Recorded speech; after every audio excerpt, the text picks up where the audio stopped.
ओ मुझे नसीब ही एड़ा फिटलन त के छा चवाला ओ चोते जड़ी अम्मा मुके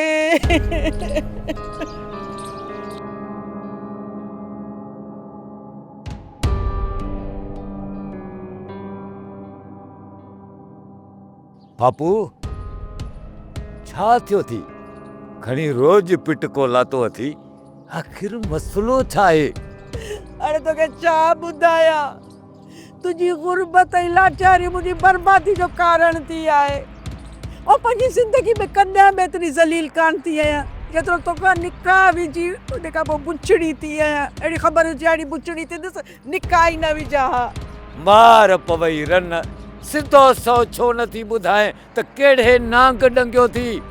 अरे चुप करे वे नोरीड़ा सॼो ॾींहुं नोरीड़े वांगुरु केॾी महिल उते बीठो आहे केॾी महिल उते बीठो आहे तो के कहिड़ी लाचारी पई आहे कि जी ऊंधी थे सिधी थे तूं पंहिंजी मस्ती में मगन नहीं।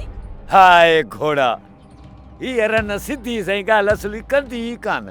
सिधी ॻाल्हि इहा अथई ॿुध हाणे ॿुध कन खोले ॿुध इहो सोठो घर में आयो हुयई मूंखे बि मारे वियो आहे मुंहिंजे गामू जा वॾ गुॾ भॻा अथसि ऐं ज़ीनत खे गेले वठी वियो।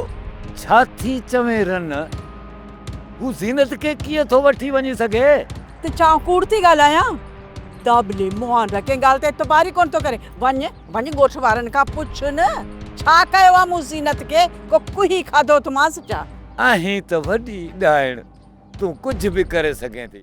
अजब गुल नालो त थी अजब गुल गुल वारी त का खुशबू कोन थी तोखे चयो त शम्स ते उकाब वारी नज़र रख तूं काॾे अचे थो काॾे वञे थो कंहिंसां मिले थो छा ॻाल्हाए थो हर शइ ते तोखे नज़र रखणी आहे। सरकार शम्स त पंहिंजो माण्हू आहे ऐं ॿियो त तव्हांजो इहो दोस्त आहे हुन सां तुंहिंजो छा तोखे जेको चयो वियो आहे उहो कर। माफ़ी सरकार इहो शम्स केॾो शातिर आहे पाण खे ॾेढ सियाणो सम्झंदो आहे ॾेढ सियाणो हो तो वांगुरु सचो कोन्हे को जो मां अखियूं परे हुन ते एतमाद करे वेही रहां। पर सरकार मूंखे नथो लॻे त को शम्स तव्हांखे नुक़सानु ॾींदो। ॾाढो सादो आहे अजब इहो शम्स जेको आहे न आड़ी काप जो वारी आहे पंहिंजे फ़ाइदे जे लाइ हू कंहिंखे बि दाव ते रखी सघे थो। तव्हां सही चवंदा हूंदा सरकार मूं हुन जे मथां कुझु ॾींहं नज़र रखी सरकार खान बहादुर जे ॻोठ वेंदे ॾिठो मांसि। अच्छा कहिड़े ॾींहुं आई कहिड़े टाइम? सरकार ॾींहुं त मूंखे यादि न आहे बाक़ी अरबा या ख़मीस हुई।